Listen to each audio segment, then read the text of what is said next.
Boa noite a todos, sejam bem-vindos à Casa do Caminho.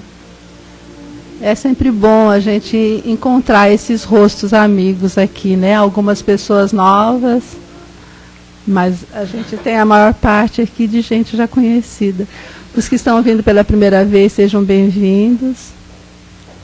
A Casa do Caminho, ela já está aqui há 10 anos. Nós temos alguma assistência social, que é a doação de cestas básicas, trabalho com as gestantes. E quem quiser participar sempre será bem-vindo. Tá? Nós sabemos sempre que estamos aqui reunidos em nome de Jesus. E sabemos que Ele sempre está ao nosso lado, em todos os instantes da nossa vida. E seja no momento mais difícil, no momento mais alegre.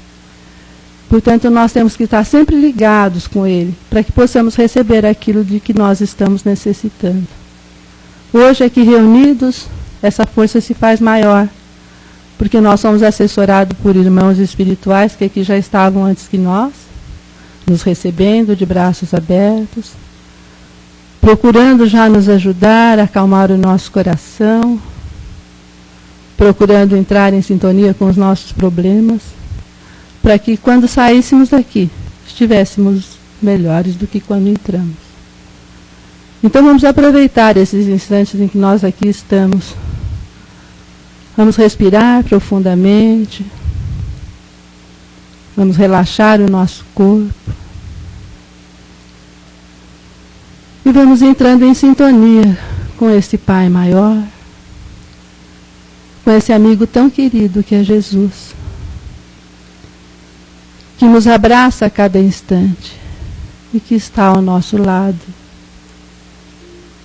Estamos pedindo a Ele que fortaleça a nossa coragem, o nosso ânimo, que possamos amar os nossos irmãos como a nós mesmos, que possamos aprender a trabalhar o nosso interior para podermos vencer todas as nossas dificuldades e todas as nossas dores. Nós estamos num planeta abençoado, onde mais recebemos do que damos. Vamos aprender também a dividir isso, dando mais para que possamos receber mais. E assim, sentindo a presença desses amigos espirituais, dos quais nós agradecemos, nós vamos voltando ao nosso ambiente,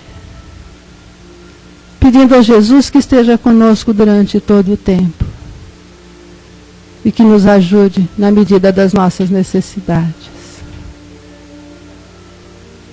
Graças a Deus, vamos voltando ao nosso salão, vamos chamando o nosso companheiro Caetano, que é diretor da casa, que está hoje pela primeira vez para fazer a palestra aqui na terça-feira. Ele já o faz às segundas, domingo, segunda, terça, só que não era, né? Agora também tem a terça.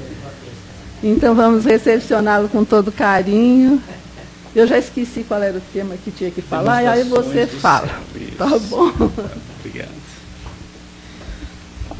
Boa noite, queridos irmãos, que a paz do nosso Senhor Jesus, nosso Divino Mestre e Irmão Maior, seja com todos vocês. É um prazer estar com vocês nessa terça-feira. E vamos com Emmanuel, lá do Fonte Viva. A mensagem é Demonstrações do Céu.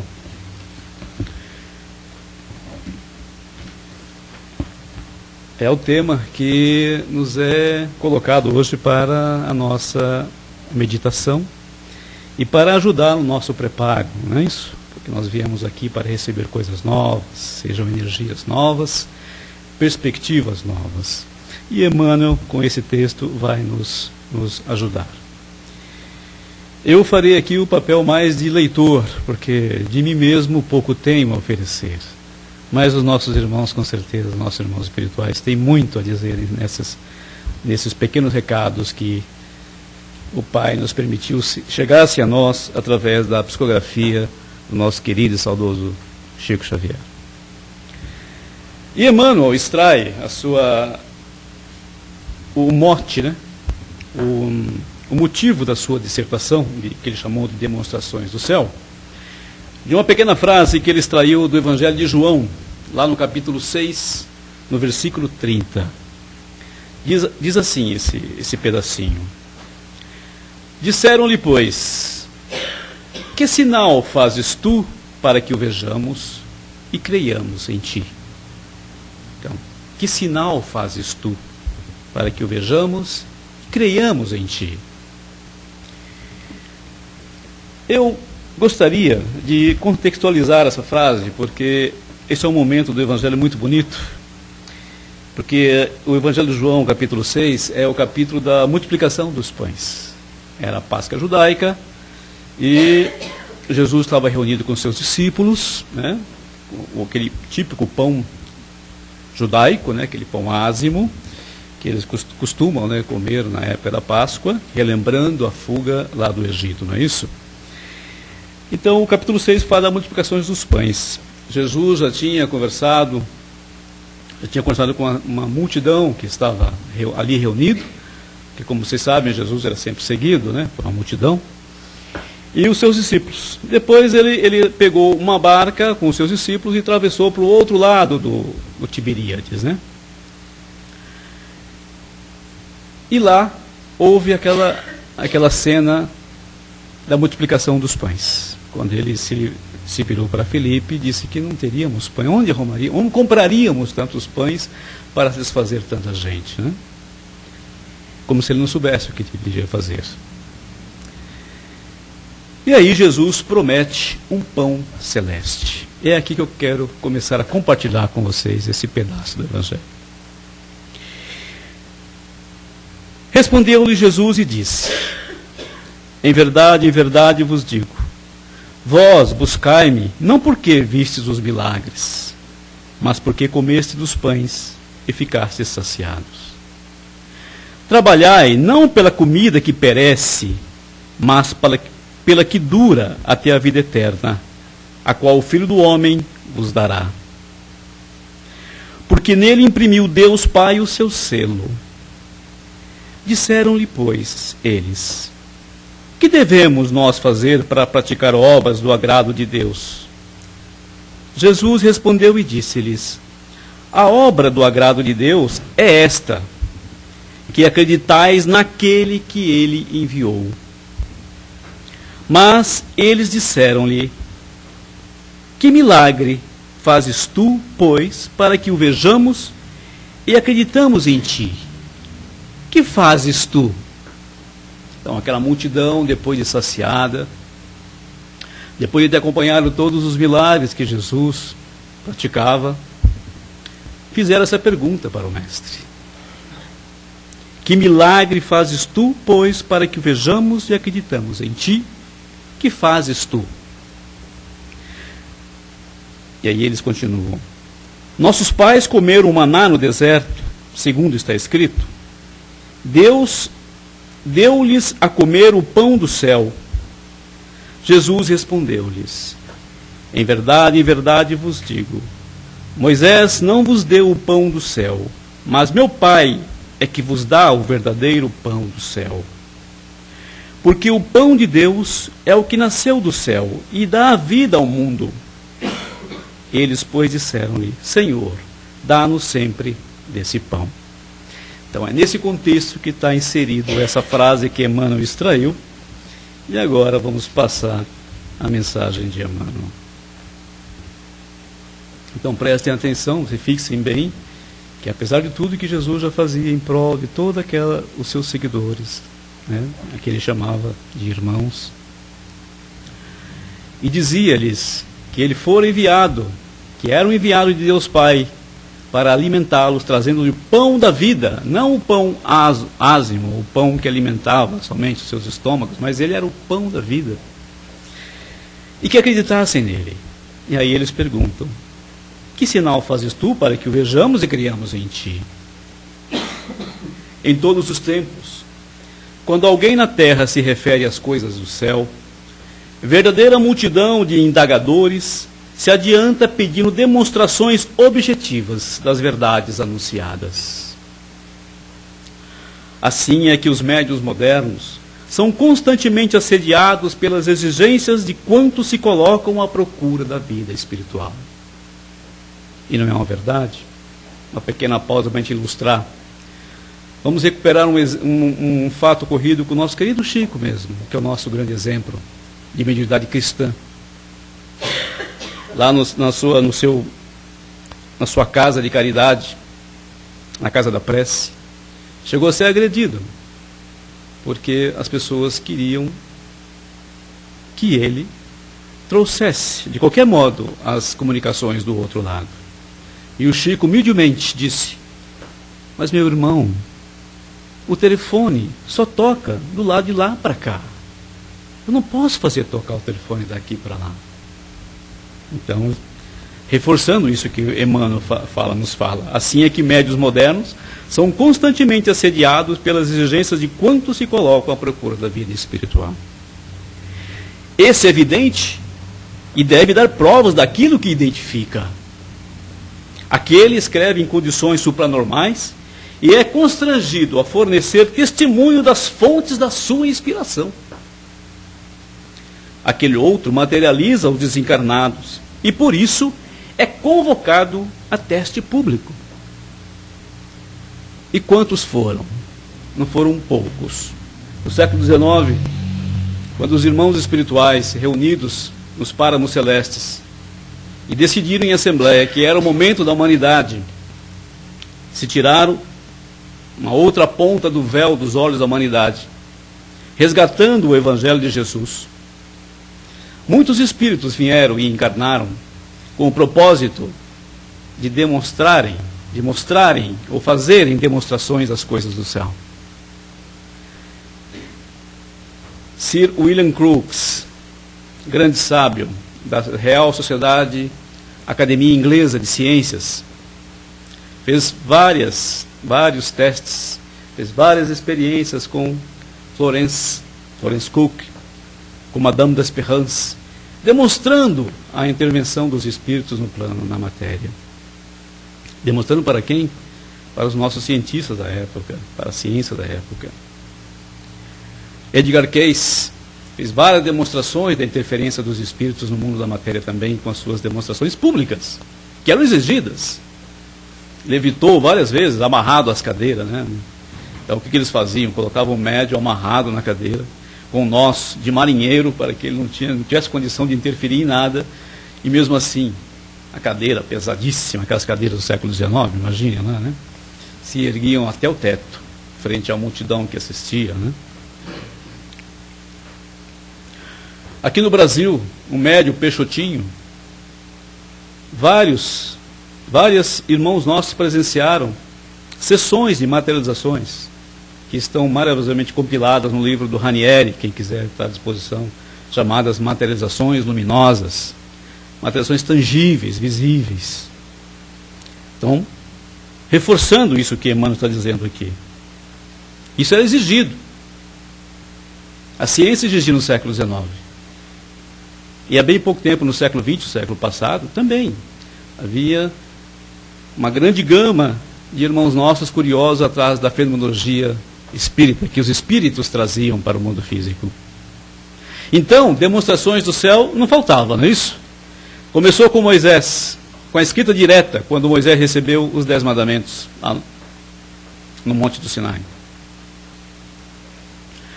Moisés também fez abrir o Mar Vermelho, uma maravilha que até hoje é anunciada como prova da sua ascendência divina. Depois veio Jesus, ensinava divinamente através das suas parábolas e também demonstrava os milagres, né? Entre aspas, para aquele povo era um milagre, os milagres, demonstrações do céu. O Espiritismo, com todas essas demonstrações que eu acabei de enumerar algumas para vocês aqui. Então não faltaram demonstrações do céu para nós. No intuito de quê? Para agradar a nossa curiosidade? Não, para nos despertar finalmente a nossa consciência para a vida espiritual, para a nossa realidade, para aquilo que realmente somos. Emmanuel continua: todavia, muita gente se esquece de que todas as criaturas do Senhor exteriorizam os sinais que lhe dizem respeito. Então todos nós somos todos diferentes uns dos outros. Todos nós temos nossos sinais característicos próprios, que não se transferem, são nossos, são marcas indeléveis nossas. Aí ele compara com a natureza. O mineral é reconhecido pela utilidade. A árvore é selecionada pelos frutos. O firmamento espalha mensagens de luz. A água dá notícias do seu trabalho incessante. O ar asparge informações sem palavras do seu poder na manutenção da vida. E entre os homens prevalecem os mesmos imperativos. Cada irmão de luta é examinado pelas suas características. O tolo dá-se a conhecer pelas puerilidades, não é verdade? O entendido revela mostras de prudência. O melhor demonstra as virtudes que lhe são peculiares. Aí ele vem com a mensagem, com o alerta. Desse modo, o aprendiz do Evangelho, ao solicitar revelações do céu para a jornada da terra, não deve olvidar as necessidades de revelar-se firmemente disposto a caminhar para o céu.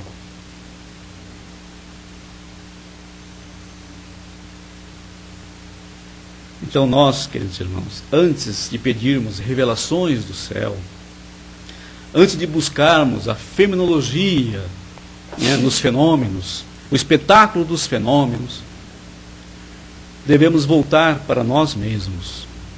Devemos, antes de mais nada, verificar o que nós estamos oferecendo.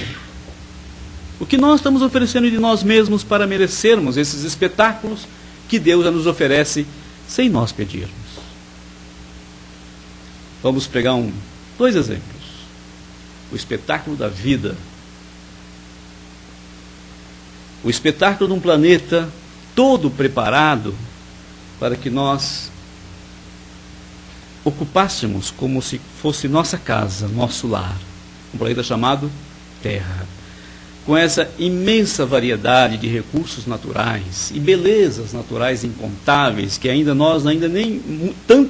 são tantas que muitas nós nem ainda vislumbramos. Não são demonstrações do céu? E Emmanuel nos diz, antes de nós solicitarmos revelações maiores, nós temos que perguntar se nós estamos preparados para essas revelações. Segundo, o que estamos fazendo para merecer essas revelações? Houve dia, continua Emmanuel, houve dia em que a turba vulgar dirigiu-se ao próprio Salvador que a beneficiava, perguntando: que sinal fazes tu para que o vejamos e creiamos em ti? Imagina, pois, que se ao Senhor da vida foi dirigida semelhante interrogativa, que indagação nos se fará do alto a nós outros, toda vez que rogarmos sinais do céu, a fim de atendermos aos nossos simples deveres? Qual é o nosso dever aqui na Terra? Não é trabalhar pela nossa evolução? Não é trabalhar pelo nosso resgate? Uma vez que nós admitimos que tivemos outras experiências, e que são experiências de pouco sucesso, ou de muitos erros e equívocos. Nós não estamos aqui com esses dois objetivos: progredir e resgatar o nosso passado, caminharmos. Voltamos à pergunta: que dirá os nossos irmãos espirituais quando ver a gente solicitando demonstrações maiores ou mais profundas do plano espiritual para a gente cumprir esse dever aqui? Quando nós não dispusemos sequer a realmente assumir a responsabilidade da vida em nossas próprias mãos. E isso não é raro. Nós vemos irmãos nossos que vêm à doutrina espírita, que reconhecem Jesus, o seu mestre, No entanto, ao chegar aqui, ele quer realmente fenômenos. Ele quer sentir. Ele quer ver. Não é verdade? Mas a gente pergunta: meu irmão, você se preparou adequadamente para a reunião espiritual? Você se colocou a sua mente durante o dia todo com calma e serenidade para participar da reunião? Se preocupou com a alimentação, não se intoxicando o seu corpo físico, que fatalmente irá dificultar as comunicações? Você não procurou agir corretamente com os seus irmãos no decorrer do dia? E raramente isso era respondido. Isso era correspondido. Isso também a gente via lá na obra não dos Mensageiros do Próximo, Missionários da Luz, em que André Luiz constatava, junto com Alexandre, também essa lição. Vários candidatos a médium, né, todos querendo realmente provas cabais de que eram realmente instrumentos do plano espiritual, mas não se preparavam para tal. Então esse é o alerta que Emmanuel nos traz. Que nós temos um dever aqui nesse planeta e devemos nos preparar para isso. E devemos nos contentar com o que o plano superior, o plano espiritual superior já nos coloca à disposição para esse trabalho. Não ficarmos a exigir mais fenômenos para que assim possamos crer. Para que, sim, agora eu creio. Agora que eu vi um espírito materializado aqui na minha frente, em plena luz do dia, ou sobre as luzes elétricas, agora eu creio, não é verdade? Agora que a minha Santa Mãezinha voltou do plano espiritual e me dirigiu essa missiva tão própria dela, meu Deus, agora eu creio, né? E a gente vê isso, né? A gente vê uma multidão de irmãos nossos buscando esses sinais do céu para que possam crer, para fortalecer as suas crenças, a sua fé, esquecendo que Jesus já há 2000 anos dizia que ele era o pão da vida, que ele era o caminho, a verdade e a vida, e que ninguém iria ao Pai senão por ele. Muito bem. E a nossa ciência também vem dando demonstrações de incredulidade e exigindo demonstrações do céu. Desde o século XIX, como eu já disse, onde vários irmãos nossos de ciência, como Sir William Crookes, Bosano, se puder me ajudar e me ajudem, o Bosano, o Richer, né? Flammarion, uma pleiade enorme de espíritos encarnaram no planeta no século XIX, não só na nossa área, na área do espiritismo, mas também na área da ciência, porque tudo que foi tudo que é de moderno, que foi aperfeiçoado, desenvolvido no século XX, foi tudo realmente passado no século XIX. A gente não se percebe disso, são outras demonstrações do invisível. Apesar da dedicação de todos esses homens, respeitados, todos eles respeitados, a ciência até hoje não deu maiores importâncias para esse despertar da consciência. Então todos esses sinais foram nos enviados e nós, a grande maioria da humanidade, ainda não está preocupada em despertar para a realidade da vida espiritual. Ou seja, para a verdadeira vida. E isso traz implicações de vulto para o nosso progresso. Isso emperra o nosso progresso.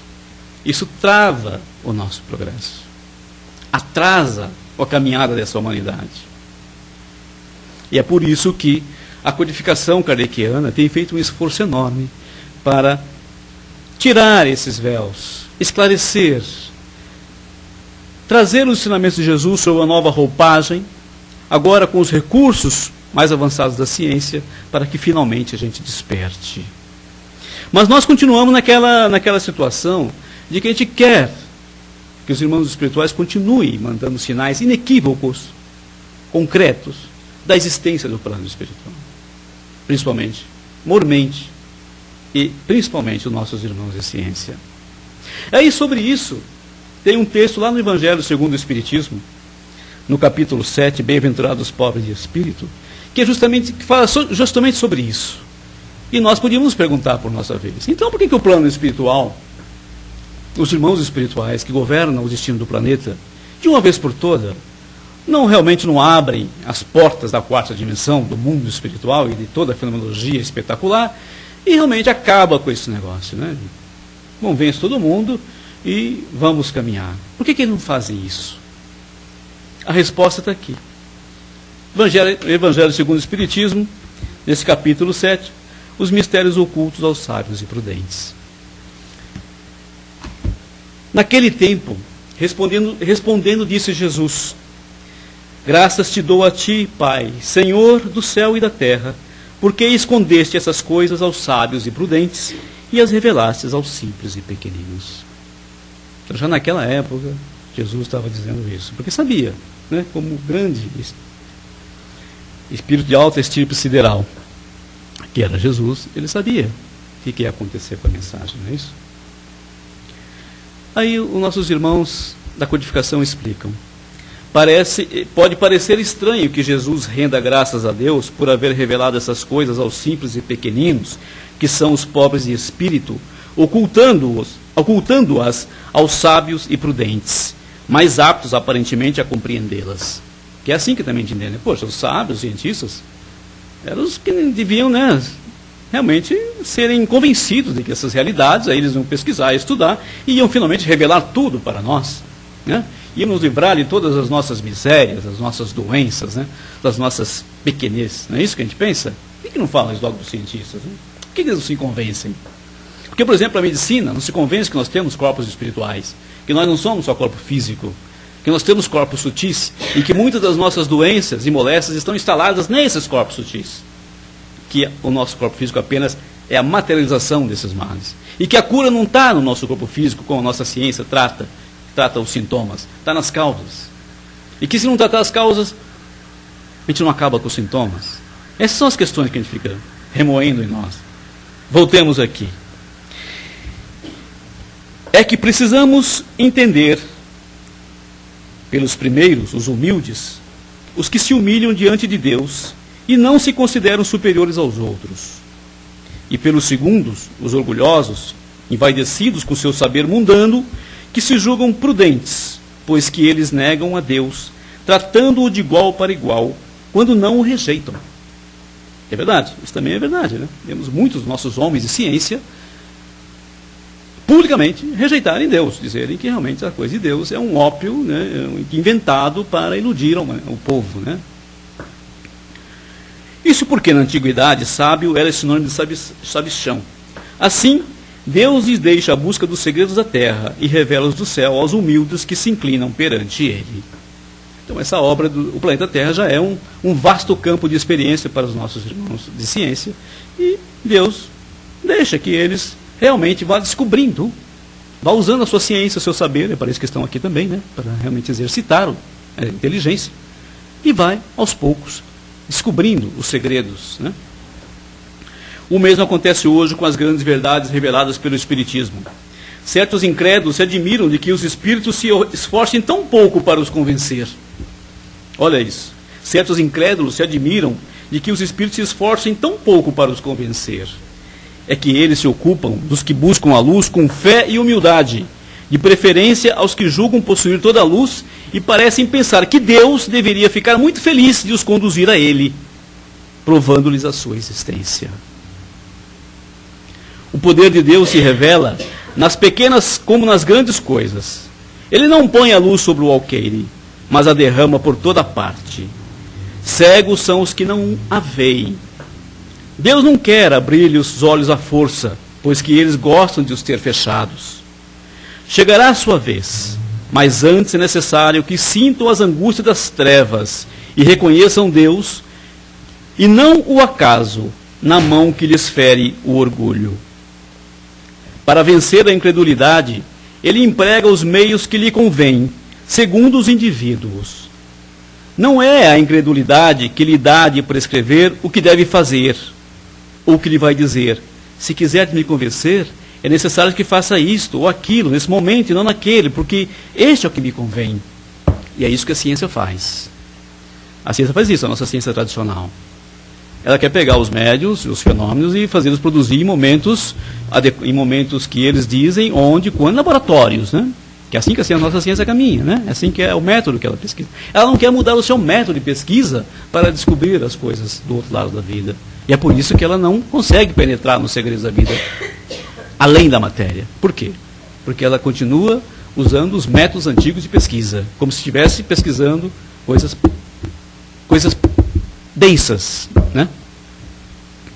Não se admirem, pois, os incrédulos, se Deus e os espíritos, que são os agentes da sua vontade, não se submetem às suas exigências. Olha que interessante. Não se admirem, pois, os incrédulos, se Deus e os espíritos, que são os agentes da sua vontade, não se submetem às suas exigências. E é verdade.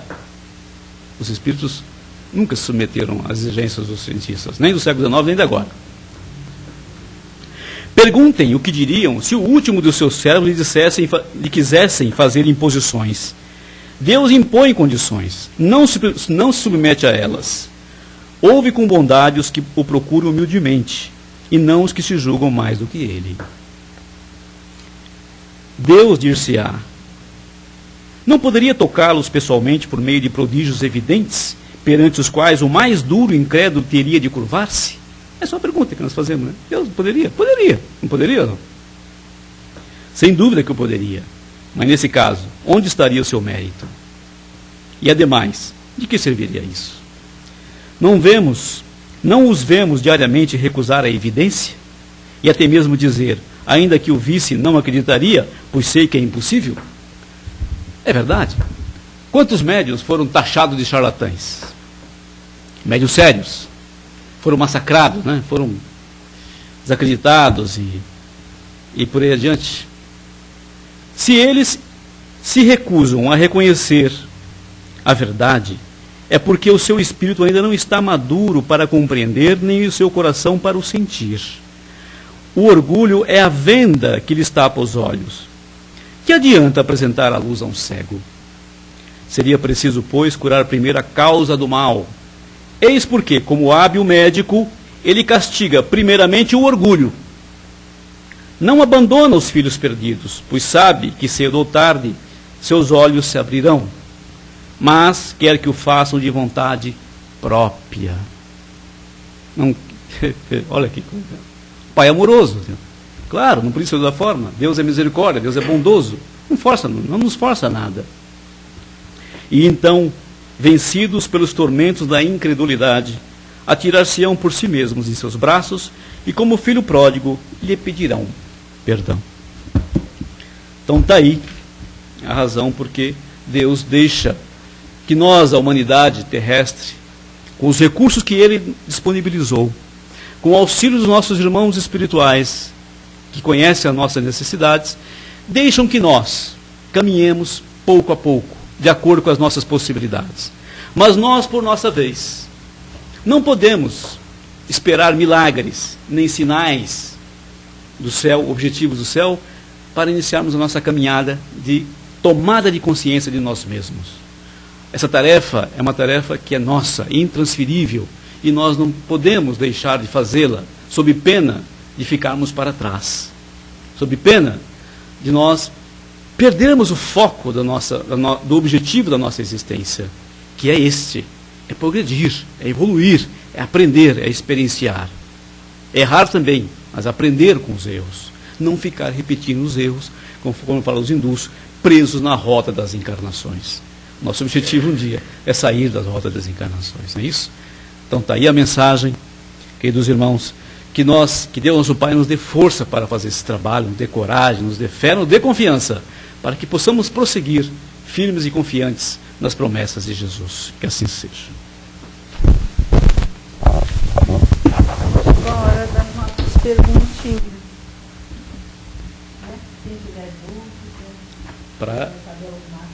As perguntas são todas para o Silvio, tá? Que está aqui.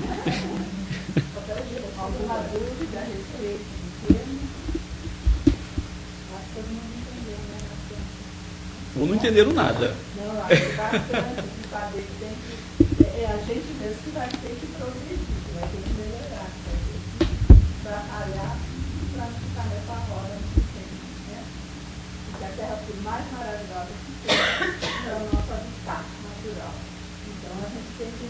batalhar para poder chegar no denominador comum e chegar mais perto do mestre possível, né? Com certeza. Tá certo?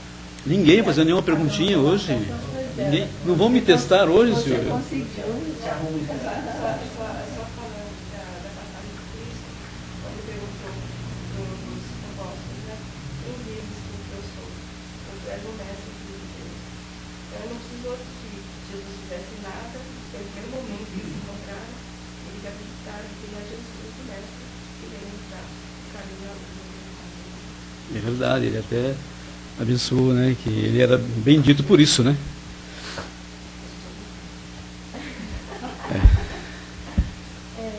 Acho que também, como Jesus também colocou, felizes daqueles que creem sem ver, né? Porque os apóstolos viram, né?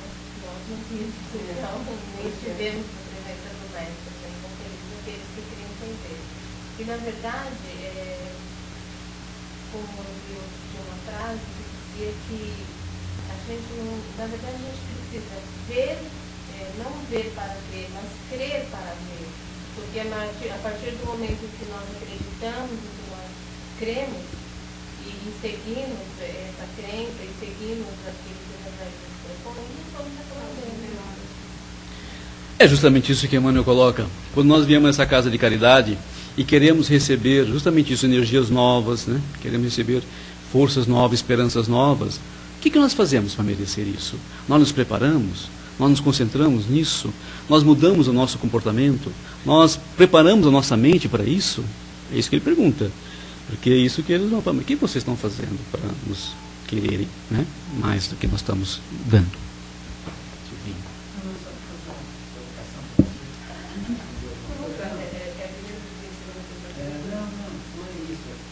Fica à vontade. Ele começa a falar dos sinais do céu e deu a impressão, antes do Espiritismo se estabelecer, você falou sobre o assunto, grandes cientistas do mundo todo, né, estavam com Kardec e demonstrações insofismáveis da existência do Espírito, da continuidade da vida, da pré-existência da vida, foram dadas. A ciência não quis porque ela não quis.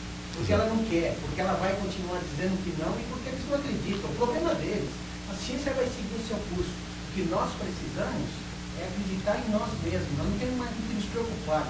O espírita já não tem mais que se preocupar com o fenômeno espírita. Os espíritos já apareceram de todas as maneiras, de todas as formas. Começaram com pancadas em Hydesville nos anos 1800 e tralalá, coisa, 1940, né? Aí, quando Kardec codificou a doutrina, você citou alguns dos grandes cientistas, né, ganhadores de prêmio Nobel, de física, de química. Não eram pessoas vulgos, não, eram cientistas respeitados, que vieram, inclusive, para contrariar a ciência da época, desmascarar o espiritismo e a doutrina espírita, fizeram ao contrário, se tornaram espíritas e se incorporaram ao espiritismo, trouxeram relatórios comprovando a existência do espírito. E o que aconteceu com a ciência? Então, eles simplesmente foram excluídos dos colégios aos quais eles pertenciam, né, como Crookes, que você citou. Sir William Crookes. Ele foi expulso da academia, porque depois de 20 anos ele se tornou espírita. O espírito de Cat King se materializava e nós o víamos como vemos você aí na frente. Ele tomava o pulso desse espírito, ele conversava com o espírito, ele fotografou esse espírito, foi para livros esse espírito. Então não tinha motivo nenhum para a ciência dizer o espírito não existe. Então não adianta querer prender o espírito dele com uma ampulheta e colocar no laboratório. A ciência, hoje, em pleno século XXI, com exceções, hoje a gente vê a física quântica admitindo a existência de Deus, né, através de todos os fatos de origem do universo. Né? Homens de ciências importantes corroboram. Então nós não temos mais que nos preocupar com esse tipo de coisa. Nós já superamos isso. Nós temos que nos preocuparmos com a moral, que é o que nos afeta, com o crescimento interior, através das nossas atitudes e mudanças individuais, porque não se faz nada coletivamente. A gente sabe que o coletivo não existe. O homem modifica-se pela individualidade. Cada um tem que fazer por si. Pela ação de então cada um. Nós, espíritas, já ultrapassamos a época do fenômeno. Nós não precisamos ver espírito, ouvir pancadas, ou ver materializações ou pedras. A aqui. Se alguns possuem alguns dons da mediunidade, é para trabalho. É para ter responsabilidade em utilizar nos momentos certos, nas horas certas, aqui dentro dos centros espíritas, onde as pessoas não precisam saber disso. Porque isso é feito em favor de algumas pessoas que nem sabem. Vêm aqui, recebem o tratamento e ajuda através de algumas manifestações que nós sabemos que são realizadas lá, anonimamente, como ela deve ser feita. Então nós temos que cuidar de nós, do nosso coração, da nossa vida, da nossa responsabilidade e nos tornarmos melhores. Né? Então nós somos... Exatamente, muito bem complementado, né? É isso mesmo, né, gente? É isso mesmo, né? Nosso irmão ali.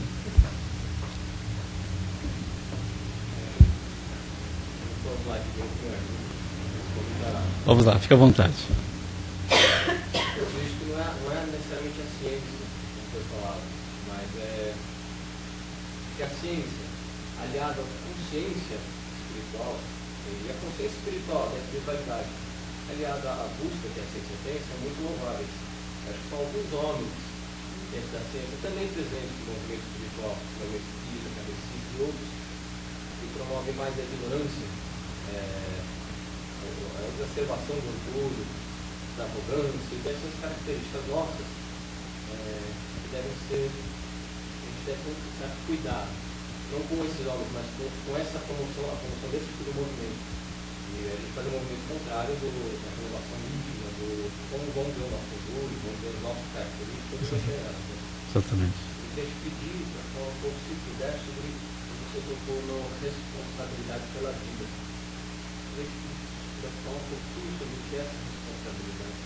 A vida integral, estou me referindo, né? Porque nós somos criados por Deus nosso Pai, e a partir daí nós somos colocados, né, para a experiência, não é verdade? Descemos nos mundos densos e vamos começar a nossa volta para Deus, não é isso? Não é essa a nossa trajetória?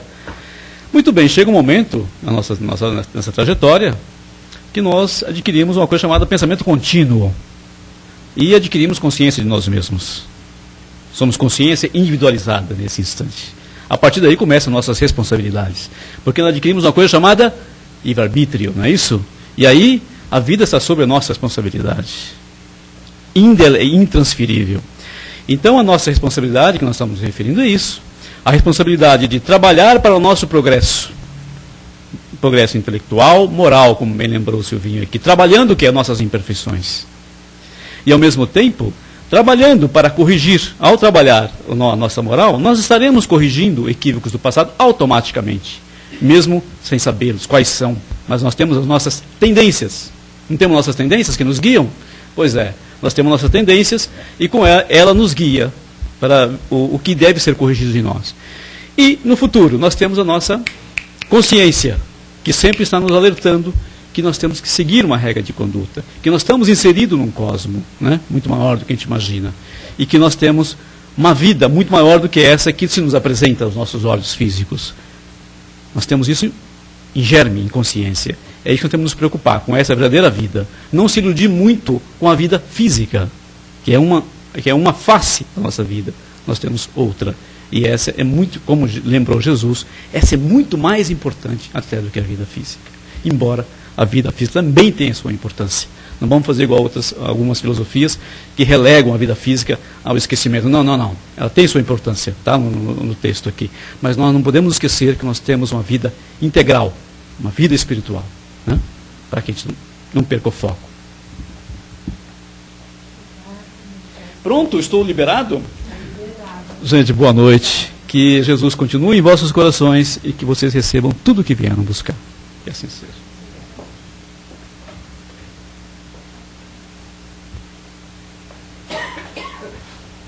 Pois é, se a gente começasse a ver espírita aí, tinha muita gente que ia correr, não é? Mesmo que quisesse ver, ou qualquer outro tipo de manifestação, eu garanto que ia correr. E não ia acreditar também, né? Eu acho que nem que a gente visse, nós não somos tão crédulos assim, a ponto de que ver e acreditar. Vai falar que é misticismo, que foi projeção, foi filmagem, foi um monte de coisa. Né? Então vamos deixar de lado isso mesmo, como ele falou, e voltarmos para o nosso interior. Porque antes de todos esses fenômenos que sempre existiram, né, antes de Jesus, veio lá Buda, Forri e outros, também já acreditando nessa coisa de espírito, mas sem buscar fenômenos. E nós ainda somos tão pequenos que precisaram vir todos esses, e veio Jesus, e veio tudo isso, e nós ainda somos essas criaturas pequenas. Que não aprendemos que de tudo isso o mais importante é o amor. O amor que deve ser repartido entre todos nós. A hora que nós aprendermos o que é o amor, não há necessidade de mais nada. Então vamos começar a nos amar e depois seguir adiante com isso. Até agora nós recebemos bastante, meus irmãos. Enquanto o nosso companheiro falava, espíritos amigos aqui estavam nos ajudando, nos fortalecendo, nos aparando. Nós tínhamos médicos, tínhamos vários tipos de espíritos atendendo a cada uma das nossas necessidades. Então chegou a hora de nós doarmos o que eu falei agora há pouco, o amor, em favor daqueles que necessitam mais do que nós. Vamos então cerrar os nossos olhos físicos. Vamos voltar o nosso pensamento para Deus, nosso Pai, para Jesus, o nosso Mestre, para que Ele possa nos acompanhar, vibrando pelo nosso planeta Terra em primeiro lugar. Vamos mentalizando o nosso planetinha azul com a palavra paz, em letras doiradas. Vamos continuando a nossa vibração. E vamos até os hospitais, onde lá estão irmãos nossos sofrendo. Sempre na companhia do Mestre, pedindo a Jesus que os ampare, que fortaleça seu ânimo, a sua coragem. Que possa iluminar os médicos que tratam deles, para que eles possam melhorar. Vamos até os presídios,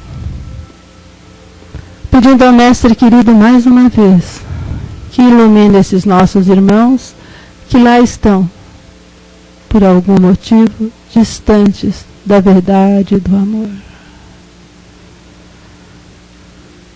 Vamos até os asilos, onde lá estão os nossos irmãos, muitos deles abandonados. Vamos dar o nosso carinho e o nosso amor para cada um desses velhinhos.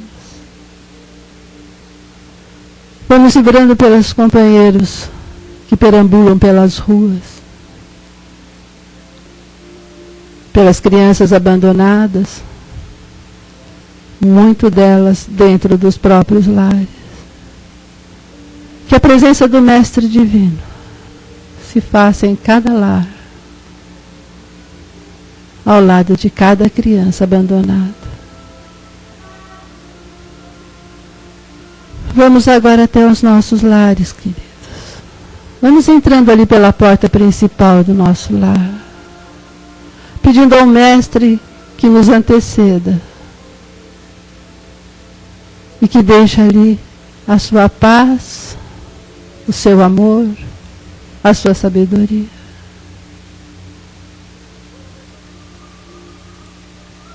Vamos vibrando também por nós mesmos nesse instante,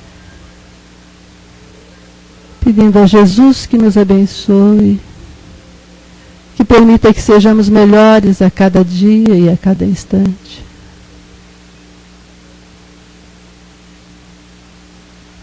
E vamos deixando aqui no meio do salão uma vibração em branco, para que esses amigos espirituais levem onde se fizer necessário. Graças a Deus.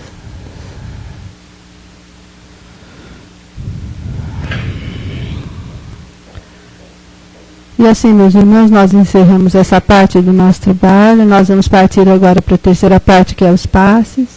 Eu vou pedir a todos que se mantenham em silêncio, focado naquilo que aqui vieram buscar, pedindo sempre força e coragem para o Pai, sabendo que Ele está ao nosso lado durante todo o tempo. Nós é que nos afastamos dele. Obrigado a todos e uma boa noite.